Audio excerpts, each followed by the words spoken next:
Analysis করেন, যার 99টা পদের মালিক যিনি, উনিকে উনি অস্তিত্ব দিল, 24 ঘন্টা রক্ষণাবেক্ষণ করেন, লালন পালন করেন। 24 ঘন্টা কাঠটা খাই, কাঠটা ব্যবহার করি। আরে বলেন না, 24 ঘন্টা অক্সিজেন কে দেয়? কার অক্সিজেন ব্যবহার করি? কতটুকু? 550 litre per day per head ব্যবহার করি। 1,60,000 বার শ্বাস প্রশ্বাস নেই। 36 বার ডেলি কিডনিকে ডায়ালিসিস করেন, অথচ বিজ্ঞান পার ডে একবার পারে না করতে। সপ্তাহে 5 দিনের ঊর্ধ্বে পারে না। 7 দিন পাড়ার কোনো টেকনোলজি আসে নাই। ওই আল্লাহর বিরুদ্ধে টকশোতে বৈশা বলবে না? বলে না? আল্লাহ তো প্রতিবাদ করে না। আল্লাহ ইচ্ছা স্বাধীনতা দিছেন দেখা কিচ্ছু বলে না, শুধু ইচ্ছা স্বাধীনতা দিছেন। তাও 5টা দিছেন, বেশি দেন নাই। বেশি দিলে কি করতো আল্লাহই জানে। প্রথম স্বাধীনতা দিছেন শিক্ষাগত, যে কোনো শিক্ষায় মানুষ শিক্ষিত হইতে পারে, আল্লাহ বাধা সৃষ্টি করবে না। দ্বিতীয় পেশাগত, তৃতীয় মত আদর্শগত। নাইলে অস্তিত্ব দিবে আল্লাহ, আর ও টকশোতে বৈশা বলবে গড ইজ নাথিং, নাউজুবিল্লাহ, আল্লাহ বলতে কিছু নাই। এটা কোনোদিন সম্ভব হতো না। চতুর্থ স্বাধীনতা দিছেন, সমর্থ থাকলে দুনিয়ার চেয়ে কোথাও বাস করা যায়। শুধু সমর্থ থাকতে হবে। সমর্থ বোঝেন? সমর্থ কি? ঢাকায় বাসায় বলে পাত্তি। পাত্তি পাত্তি থাকলে দুনিয়ার যে কোথাও বাস করা যায়। আর পঞ্চম স্বাধীনতা দিছেন, কণ্ঠনালীতে রু আসার পূর্ব মুহূর্ত পর্যন্ত যেমন খুশি তেমন চলা যায়, কিচ্ছু বলবে না। 2টা শব্দ বলবে, নাযিরুন কাইফা তা'মালুন। এটা হাদিসের শব্দ। শুধু দেখতে থাকবো তুমি করো কি।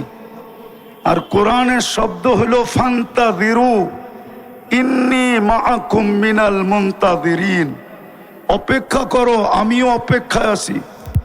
তুমি সীমারেখায় পা দিতে দেরি, তোমাকে ছো মারতে দেরি করবো না। সীমারেখায় বুঝেন তো? যেটা বুঝাইতেছিলাম, তাহাফুজে খতমে নবুয়তের প্রয়োজন কেন, আর এটা কিভাবে হওয়া উচিত ছিল। কিন্তু আমার সমাজ তো চিৎকারে বিশ্বাসী, চিৎকারে বিশ্বাসী আমার সমাজ, শুধু চিৎকারে। আমি জানি আমার পূর্বে যারা করে গেছেন ওনাদের পরে আমার বয়ান খাওয়ার মতো না, কেন আমি ঠান্ডা মানুষ, তো আমি তো চিৎকার দিতে জানি না।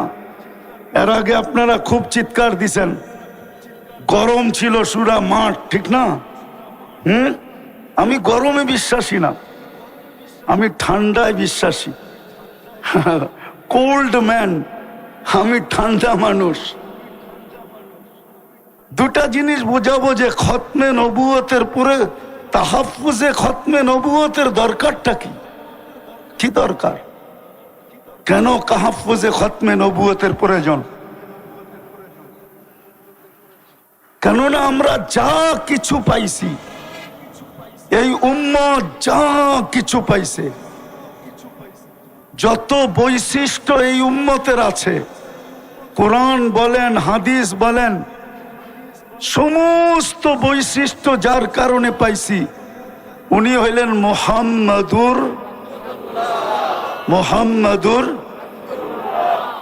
পুরা বলেন মোহাম্মদুর। বললে 120 নেকি পাওয়া যাবে। খতমে নবুয়তে তো চলে আসছি, ঠিক না? খতমে নবুয়তের এইখানে আমাকে একজন বলুক যে আজকে শুক্রবারে 500 বার দুরূদ পড়ছে। একজন তোলা বা হাত উঠায় বলুক, একজন দেখা যাবে 500 বার দুরূদ পড়ছে, 500 বার। অথচ হুকুম ছিল শুক্রবার পুরা আমাকে দিয়া দাও। যান, যাত্রাবাড়ি মাদ্রাসা বেশি দূরে না, বড় কাছে, একটু পিছে গেলেই মাদ্রাসার দেওয়ালে ধাক্কা লাগবে। ওইখানে হাদিস জিজ্ঞাসা করেন, ভুল বলতেছি না সঠিক বলতেছি? আল্লাহর রসুল বলছিল শুক্রবারে আমার উপরে বেশি বেশি দুরূদ পড়ো, তোমাদের আমল নামা শুক্রবারে আমার সামনে পেশ হবে, আমি যেন দুরূদের সংখ্যাটা সবচেয়ে বেশি দেখি। কিন্তু একজনও 500 বার দুরূদ পড়ে নাই, 1000 তো দূরের কথা। অথচ 24 ঘন্টা ছিল, পার ঘন্টায় যদি 100 বার পড়তো তাহলে 24 ঘন্টায় 2400 বার পড়া উচিত ছিল। তাইলে খতমে নবুয়ত নিয়া খেলবে না তো খেলবে কি নিয়া বলেন? যখন দেখতেছে আপনি দুরূদ পড়েন না, তো ভাবতেছে এটা এমন প্রয়োজনীয় জিনিস না।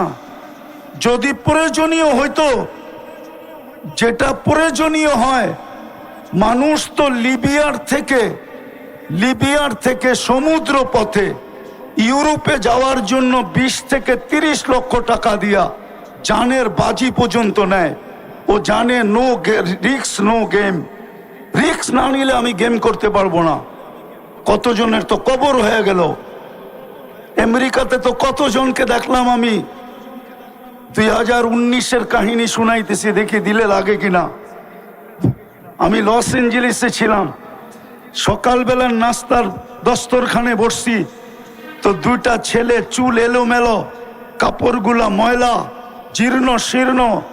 আমি বলতেছিলাম, বাবা তোমাদের রূপরেখায় তো বলে না তোমরা আমেরিকাতে বসে আসো, আমেরিকার মানুষ তো অন্যরকম হবে, পোশাক আশাক, চুল টুল, চেহারা টেহারা। তো বলতেছে, হুজুর গতকাল বিকাল বেলা জেলের থেকে আসছি, আমাদের আপনজন বলতে কেউ নাই, খুঁজতে খুঁজতে তাবলিগের মার্কাজে চলে আসছি। ভাবছি যদি এখানে আশ্রয় পাই, 1-2টা দিন থাকতে পারি, তাইলে কোনো ব্যবস্থা হয়ে যাবে, এই জন্য চলে আসছি। তা আমি বললাম, তোমরা জেলখানায় গেলে কেন? তো বলতেছিল, আমরা মেক্সিকো দিয়া ঢুকতেছিলাম, পুলিশের হাতে পড়ে গেছি, জেলখানায় নিয়ে গেছে, 3 মাস পরে বাহির হয়ে আসলাম। আচ্ছা, কত টাকা দিয়ে মেক্সিকো পর্যন্ত আসলে তুমি? বলল, বাংলাদেশ থেকে পার হেড 25 লক্ষ টাকা দিয়ে আসছি। জিজ্ঞাসা করলাম, তোমরা 2 জনই ছিলে? বলল, না, আমরা টিম ছিলাম। টিমের ভিতরে বাংলাদেশি কয়জন ছিল? বলল, আমরা 3 জন ছিলাম। জিজ্ঞাসা করলাম, আরেকজন কোথায়? তো 2 জনের চোখ দিয়া পানি পড়তেছিল। আমি জিজ্ঞাসা করলাম, কাঁদো কেন? তো বলছে, হুজুর 2-3 মাস একসাথে ছিলাম, ভালোবাসা তো হওয়ারই কথা, মেক্সিকোর জঙ্গলে 3য় জন হারায় গেছে, জানি না তার পরিণতি কি হয়েছে। মানুষ যেটাকে ভালোবাসে আর প্রয়োজন মনে করে। বলেন, কিয়ামতের মাঠে শাফাআতে কুবরা কার হাতে? বলেন, আরে বলেন না জোরে। এতক্ষণ তো আপনাদের চিল্লান আমি বহুত দূর থেকে শুনতেছিলাম। কান্না এখান থেকে যাইতেছে কি? যাইতেছে না? হ্যাঁ, এখন বলেন না চিল্লা, কিয়ামতের মাঠে শাফাআতে কুবরা কার হাতে? বলেন, হাউজে কাউসার কার কাছে? হ্যাঁ, কার কাছে? সুপারিশ ছাড়া পার হবেন কিভাবে বলেন? 4 ধরনের সুপারিশ তো লাগবে, পার হবেন কি করে? দুনিয়াতে যা কিছু পাইছি ওই রসুলের কারণেই তো পাইছি, ঠিক না? আপনি খায়রে উম্মত কার কারণে? আরে বলেন না, বলতে থাকেন, 120 নেকি পাইতে থাকবেন। মুহাম্মদুর রাসূলুল্লাহ বলতে থাকেন প্রত্যেকটার বেলায়। আপনি খায়রে উম্মত কার কারণে? আপনি আল্লাহর হাতে বাছাইকৃত হইলেন কার কারণে? আর দুরূদ পড়লে আরো 30টা পাবেন। তো বাছাইকৃত হইলেন যার হাতে, খায়রে উম্মত হইলেন যার কারণে, একটা না দুটা না, চারটা স্টার লাগলো যার কারণে, হাজারো কোটি সম্মাননা পাইলেন যার কারণে, এক রাত্র 83 বৎসর পাইলেন কার কারণে বলেন? আরে 83 বৎসর বোঝেন কি? লাইলাতুল কদর কার কারণে পাইলেন? এক রাত্র 83 বৎসর। আমি তো বলি এই বৃদ্ধ যদি 80 বৎসর বয়সের হয়, উনি যদি দুনিয়ার থেকে চলেও যায়, আল্লাহ যদি জিজ্ঞাসা করে কতদিন ছিলে, 80 বৎসর, হিসাব দাও, তো বুক ফুলায় বলতে পারে এক রাত্রেরটা দিয়া নেই, বাকিটা পরে দিব। এক রাত্রই তো 83 বৎসর ছিল, আমি ছিলাম 80 বৎসর, 80 থেকে 80 বাদ দিয়া দেন, কিচ্ছু দিতে হবে না। তারপরও তো 3 বৎসরের পাওনা আসি। আপনি আমাকে জিজ্ঞাসা করেন তো জিজ্ঞাসা করেন কি কইরা, চার্জ করেন তো চার্জ করেন কি কইরা। আমি তো উল্টা আপনার কাছে পাওনা, আপনি আমার কাছে পাবেন তো পাবেন কি? 83 বৎসর পাইলেন কার জন্য? আজকে ওই উম্মতের যুবকরা নেটে চুল কাটে, নেটে দেখা কি কইরা বলেন? সব নেটে দেখা চুল কাটে, জিজ্ঞাসা করেন। 100 টাকার চুল 500 টাকা দিয়া কাটে, রোজার ঈদের রাত্রে 1000 টাকা দিয়া কাটে, সারা রাত্র নেটের ভিতরে চুল ডিজাইন চয়েস করে, তারপরে স্ক্রিনশট দেয়, তারপরে সেলুনে নিয়ে যায়, সেলুনওয়ালা চুলের ডিজাইন দেখে 1 গ্লাস পানিতে চুমুক দেয়, তারপরে একটা ডুগগিলা বলে 700 টাকা। ও বলে টাকার প্রশ্ন না, ডিজাইন চাই। যেই রসুলের জন্য এত কিছু পাইলেন, এত কিছু পাবেন, এই উম্মত তো কিয়ামতের মাঠে দাঁড়াবে না, এই উম্মত তো আল্লাহর পাশে স্টেজে দাঁড়াবে। কেননা এই উম্মতকে নির্বাচিত করছেন আল্লাহ নিজের জন্য, এই উম্মত তো আল্লাহর জন্য নির্বাচিত, নাইলে এই উম্মতের তো জমিনে আসার কথা ছিল না। আমি হয়তো বুঝাইতে পারবো না, যদি জমিনে আসার কোনো প্রয়োজন ছিল না, কেননা ভালোবাসার পাত্র খাটবে তো খাটবে কেন? আল্লাহর মতো সত্তার যদি ভালোবাসার পাত্র হয়, ও দুনিয়াতে এসে ঘাম জড়াবে কেন? আমাদের আল্লাহ তো শুধু 99 পদের মালিক না। বহুত দিন পরে একটা হাদিস মনে উঠলো, দেখি বোঝে কিনা। আল্লাহ তো বলে আমি ওই আল্লাহ, জামা আউয়ালাকুম আখিরাকুম জিন্নাকুম ওয়া ইনসাকুম, লাউ জামা আউয়ালাকুম আখিরাকুম জিন্নাকুম ওয়া ইনসাকুম ওয়া হাইয়াকুম ওয়া মাইয়িতাকুম ওয়া যাকারাকুম ওয়া উনসাকুম ওয়া ইয়াবিসাকুম ওয়া রুতাবাকুম ফি সাঈদিন ওয়াহিদিন ফাসআলু কুল্লা ওয়াহিদাতিন মিনহুম মাসআলা মা নাকাসা মিন খাযাইনি শাই কামা ইয়ানকুসুল বাহরু ইদা উদখিলাল মিখয়ালু ফি। ও উম্মতে মুহাম্মাদি, শুধু তোমরা না, সমগ্র আউয়ালিন আখারিন, সমস্ত জিন, সমস্ত ইনসান, সমস্ত নারী, সমস্ত পুরুষ, সমস্ত জীবিত, সমস্ত মৃত্যু, সমস্ত ভিজা, সমস্ত শুকনা, সমগ্র সৃষ্টিও যদি এক ময়দানে দাঁড়ায় আর আমার কাছে যদি আশা অনুযায়ী চাইতে থাকে, আর আমি যদি সবার আশাকে পূরণ করি, আমার ভান্ডারে এতটুকু কমবে না যতটুকু সমুদ্রে সুই ডুবায়া বাহির করলে মাথায় পানি লেগা সমুদ্রে কমবে, আমার ভান্ডারে এতটুকু কমবে না। যেই আল্লাহ এত বড় ভান্ডারের মালিক, ওনার প্রিয় পাত্র, আমরা আল্লাহর প্রিয় পাত্র। প্রিয় পাত্র যদি না হইতাম তো সমস্ত মানব জাতির ভিতর থেকে আমাদেরকে বাছাই করলেন, তো করলেন কেন? ওই প্রিয় পাত্র জমিনে এসে ক্লান্ত হবে কেন? কেন ক্লান্ত হবে? আরেকটা দলিল দিতেছি, আমাদের বয়স 60-70 বৎসরের বেশি দেন নাই, বোঝা গেল প্রিয় পাত্রকে বেশি খাটানো যায় না, বেশি খাটানো সমীচীন না। এই জন্য বয়স কম দিছেন যেন খাটতে কম হয়। তারপরও মনে হয় ভাবছেন বেশি দিয়া দিলাম কিনা, খাটনি বেশি হয়ে গেল কিনা। এই জন্য প্রথম 15 বছর ডিসকাউন্ট করছেন, যে যতক্ষণ পর্যন্ত বালেগ না হবে, প্রাপ্ত বয়স্ক না হবে, কলমের বিরুদ্ধে চলবে না, নিষ্পাপের খাতায় লেখা রাখো। 15 বছর বাদ তারপরও যা রইল ভাবছেন এটাও বুঝি বেশি হয়ে গেছে, প্রিয় পাত্রকে বেশি খাটানো হয়ে যেতেছে কিনা। তারপরে আবার ঘোষণা দিছেন যতক্ষণ তুমি ঘুমাবা, চাই সৌদি যুবরাজের মতো 27 বছর ঘুমাইতেছে। সৌদি এক যুবরাজ আছে 27 বছর ধরে বর্তমানে ঘুমাইতেছে। কত বছর বলো? তোলাবারা ফতোয়া দিতে পারবা ওর বিরুদ্ধে কলম চলে? ও জীবিত, ও যদি ভালো হয়ে ওঠে তাইলে ওকে নামাজ কাজা করতে হবে? আরে বলো না কেন? কলম ওর থেকে উঠানো।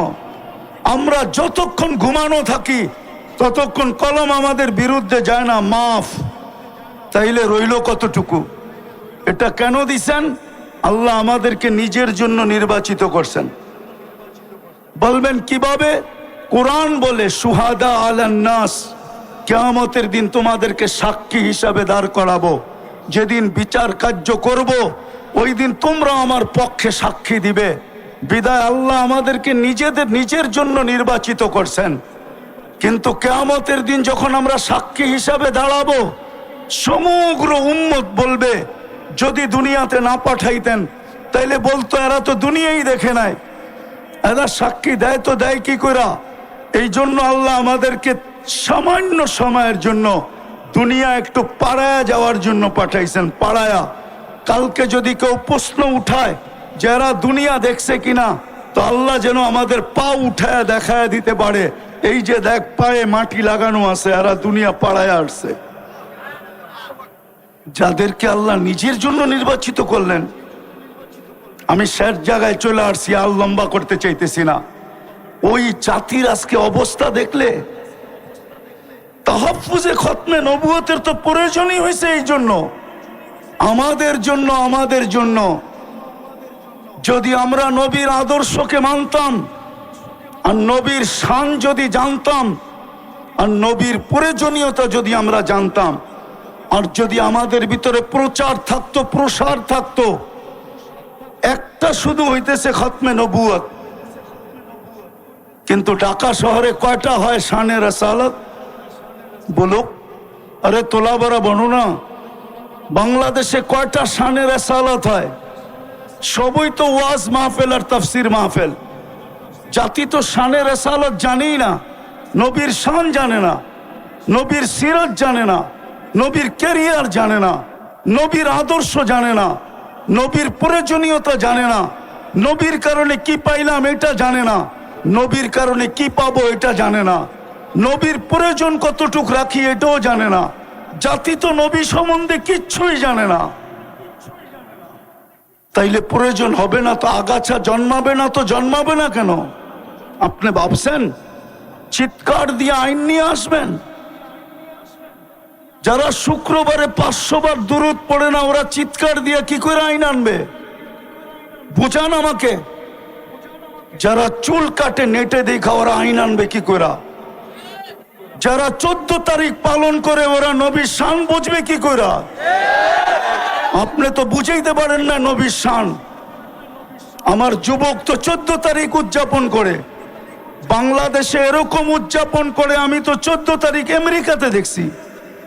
ওরা তো শুধু ফুল দেয় না, হোটেলে নিয়ে খাওয়ায়, বাড়ির জন্য পার্সেল দেয়, পারে না কলিজাটা বাইর করে বুনা করে প্যাকেটে দিয়া দিতে, তারপরে বলতে যে তুই আমাকে যায়া লেখা পাঠাইস। আমি তো বাঁচবো না, কেননা কলিজা তো দিয়া দিছি, আমি তো মরে যাব। কিন্তু বন্ধুরা কমসে কম ফেসবুকে দেখবে তুই একটু লেখা পাঠাইস I.U। জিজ্ঞেস করেন না, শুধু ফুল দেয়, ফুলও দেয়, হোটেলেও খাওয়ায়, পার্সেলও দেয়, কলিজা পর্যন্ত বুনা করে দিতে চায়। পারে না খালি সামাজিকতার কারণে, নাইলে প্রতিদিন বাংলাদেশ প্রশাসন শুধু ওদেরকে সামলাইতে পাগল হয়ে যেত। ওরা প্রত্যেক গলিতে মিছিল করতো, ছ্যাক খেয়েছে আমার ভাই অমুকের রক্ষা নাই। তো 90% ছ্যাক খাওয়া, পার্সেলও নিছে, ফুলও নিছে, খাইছে, তারপরে বাড়ির যা জুতা পাঠায় দিছে। জুতা বাকি যেটা বাইচা গেছে ওটারে ছলনার পেছে ফালায়া জবা করে পাঠায়া দিছে।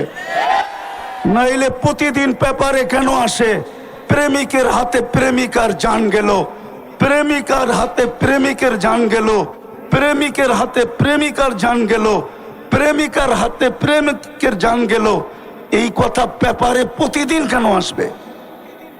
হ্যাঁ, কেন আসবে? বিদায় আজকে প্রয়োজনীয়তা বোঝা দরকার। যুবক, পায়ে হাত দিয়া বলি, এই মজমার পায়ে হাত দিয়া কসম খোদার একটা আয়াত দিয়া শেষ করতেছি। রওজায়ে আতহারের উপর একটা আয়াত লেখা আছে, ওয়ালাউ আন্নাহুম ইয যালামু আনফুসাহুম। আপনার উম্মত যখনই গুনাহ করবে আর যখনই গুনার পরে কোনো পর্বে লজ্জিত হবে, সুম্মা জাউকা, আর আপনার কাছে আসবে, আস্তাগফিরুল্লাহ, আমার কাছে মাপ চাবে। বন্ধু, আমি ওর দিকে তাকাবো না, গুনাহ কি করলো এটার দিকে তাকাবো না। কোরআন আমাকে বলে ওয়াস্তাগফারা লাহুর রাসূল, আমি তো বন্ধু আপনার দিকে তাকাবো। আপনি যদি পক্ষে হন তো মাফ করে দিব, আর আপনি যদি পক্ষে না হন তো মাফ করব না, না, না, না, না।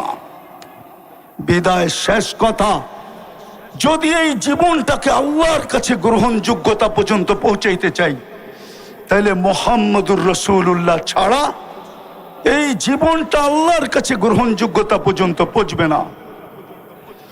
আরেকটা কথা যুক্তিসঙ্গত বলতেছি, এই মজমার কাছে কেউ যদি খতমে নবুয়তের বিরুদ্ধে বলতে চায়, কোন নবীকে প্রমাণ করতে চায় যে না মুহাম্মদুর রাসূলুল্লাহর পরেও যেই ধরনের নবীর কথাই বলুক, শত ধরনের শব্দকে চেঞ্জ করে বলবে যে উনি ডাইরেক্ট নবী না, এরকম নবী তেরকম নবী, যত ধরনের শব্দই ব্যবহার করুক, ওকে প্রথম জিজ্ঞাসা করেন যে আগে আমাকে একটা প্রমাণ দাও।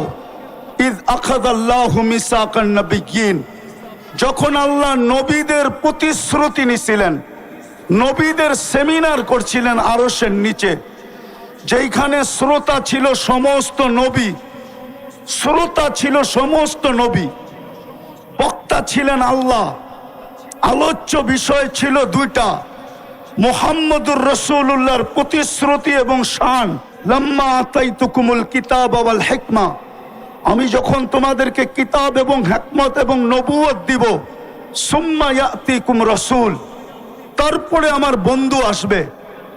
যদিও রসুল 313 জন, কিন্তু শব্দটা আল্লাহ কারো জন্য ব্যবহার হইতে দেন নাই। 313 জনের ভিতরে 312 জন আসছেন বটে, কিন্তু কোথাও পাওয়া যায় না কারো ব্যাপারে শব্দে রসুলটা ব্যবহার করছেন। যেদিন বন্ধু আসছে ওই দিন বন্ধুর কলেমার ভিতরে এটাকে ফিট করছেন।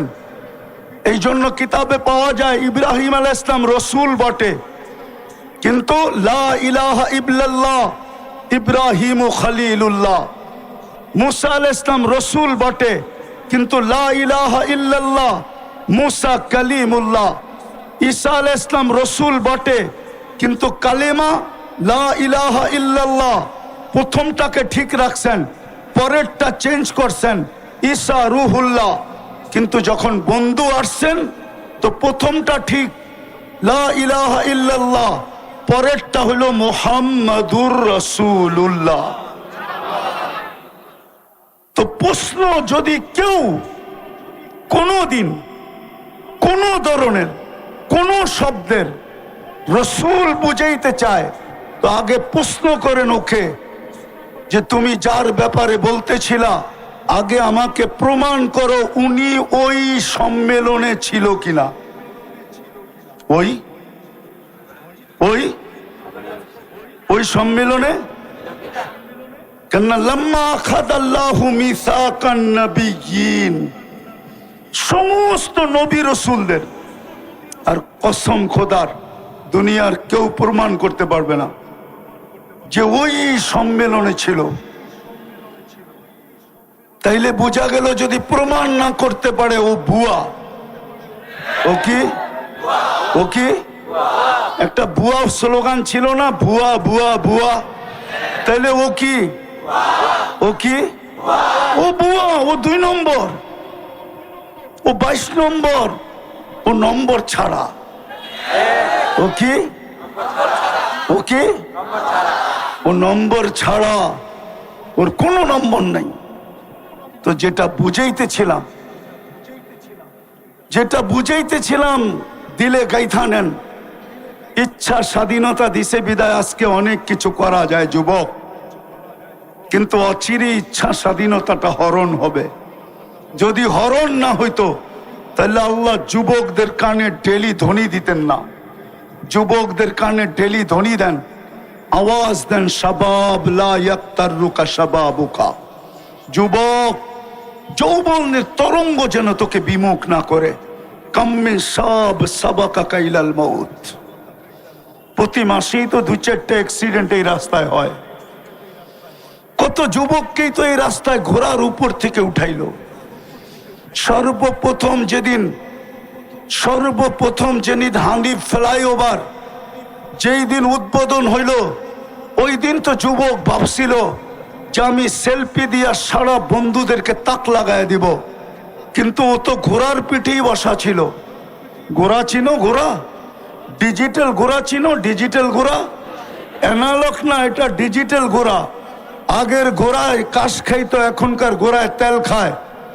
ও তো ঘোড়ার পিঠেই বসা ছিল। কি উদ্বোধনের দিন অ্যাক্সিডেন্টে মারা যায় নাই? না, যায় নাই। শুধু হানিফ ওভার ফ্লাইওভার তো না, পদ্মা সেতু যদি উদ্বোধন হলো, ও তো ভাবছিল যে শুধু বন্ধুদেরকে তাক লাগাবো না, সারা দুনিয়াকে তাক লাগায়া দিব। ও তো ঘোড়ার উপরেই বসা ছিল, ঠিক না?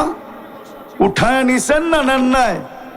যার কারণে 1.5 বৎসর বাইকালাদের আশায় জলাঞ্জলিত হইতেছিল, যে চাইছিল বাইক নিয়ে পদ্মা ব্রিজ একবার ঘুরা দেখা আসবে, কিন্তু 10 বৎসর পর্যন্ত পাবন্দি ছিল।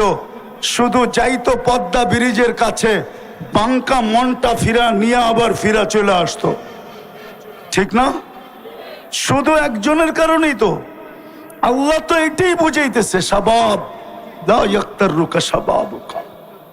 দুনিয়া চামলে তাকুক। আজকে আমার কথা শুনেন, মুহাম্মদুর রাসূলুল্লাহ ছাড়া পার হওয়া যাবে না। মুহাম্মদুর রাসূলুল্লাহ ছাড়া পার হওয়া যাবে না। মানবে না ওলামা, নাইলে বলছিলেন তো এটাই সত্য, কসমতুল কিয়ামাতা কিসমাইন। বন্ধু, কিয়ামতের মালিক আমি বটে, কিন্তু রাজা আপনি রাজা। বাদশাহ মুহাম্মদুর রাসূলুল্লাহ সাল্লাল্লাহু আলাইহি ওয়াসাল্লাম। কিয়ামত 2 ভাগে ভাগ। আনতা তাকুলু উম্মতি আনা আকুলু রহমতি, আনতা তাকুলু উম্মতি আনা আকুলু সালতুতা, আনতা তাকুলু উম্মতি আনা আকুলু শাফিতু শাফা, আনতা তাকুলু উম্মতি আনা আকুলু লা ইউখসিকা ফি উম্মতিক, আনতা তাকুলু উম্মতি আনা আকুলু সাউফা ইউতিকা রাব্বুকা ফাতারদা। কিয়ামতের মাঠ মুহাম্মদুর রাসূলুল্লাহ, মুহাম্মদুর রাসূলুল্লাহর কিয়ামতের মাঠ। যুবক, তোমাদের পায়ে ধরি, ফিরে আসো। নবীর একটা আদর্শ হলো নিজের জীবনের সঙ্গী বানাও, নাইলে দাঁড়াও। তোমরা দাঁড়ানো ব্যতীত হবে না। হুজুরদের চিৎকার কারো কানে যায় না। যদি যাইতো তাহলে অনেক চিৎকার হয়েছিল, কিন্তু আলহামদুলিল্লাহ সুম্মা আলহামদুলিল্লাহ, যদিও নাকি আমি স্বাধীনতার দিন ছিলাম না। আমি জুলাইয়ের 18 তারিখে চলে গেছি দেশ থেকে। আমার ইংল্যান্ডের সফর ছিল। 5 তারিখ ফজরের আগে, সুবে সাদেকের আগে আমার ফ্লাইট ছিল কানাডা। আমি যখন কানাডা এয়ারপোর্টে নামছি টরন্টোতে, তো সাথীদেরকে দেখতেছিলাম একটু বেশি মাত্রায় উৎফুল্ল। জিজ্ঞাসা করতেছিলাম, তোমরা এত খুশি কেন? তো বলছে, হবে না কেন, দেশ তো স্বাধীন হয়ে গেল। আপনি তো আকাশে উঠতেছিলেন, খবর আপনার কাছে তো নাই, আমাদের কাছে খবর আছে। গাড়িতে বসায় একটার পর একটা দেখাইতেছিল। তো যুবক তোমরা দাঁড়াও, নবীর আদর্শ নিয়ে দাঁড়াও, নবীর আদর্শকে জীবনের সঙ্গী বানাও, মুহাম্মদুর রাসূলুল্লাহকে মনে প্রাণে জাগা দাও, জীবনে জাগা দাও। রব্বে কাবার কসম, মুহাম্মদুর রাসূলুল্লাহ যদি পক্ষে আসে তো গ্যারান্টি দিয়া বলতে পারি আল্লাহ পক্ষে হবে হবে হবে হবে হবে হবে। আর যদি মুহাম্মদুর রাসূলুল্লাহ পক্ষে না হইল, খোদার কসম, না রব পক্ষে হবে, না রবের বিচার পক্ষে হবে, না রহমত পক্ষে হবে, রহিমা দুনিয়া ওয়াল আখিরা হওয়া সত্ত্বেও পক্ষে হবে না। এই জন্য পায়ে হাত দিয়া বলি, বলা অনেক হয়ে গেছে, ওলামায়ে কেরাম বলছেন কালকেও বলবে, আমি তোমাদের পায়ে হাত দিয়া বলবো, তুমি নবীর জীবনী রিচার্জ করো।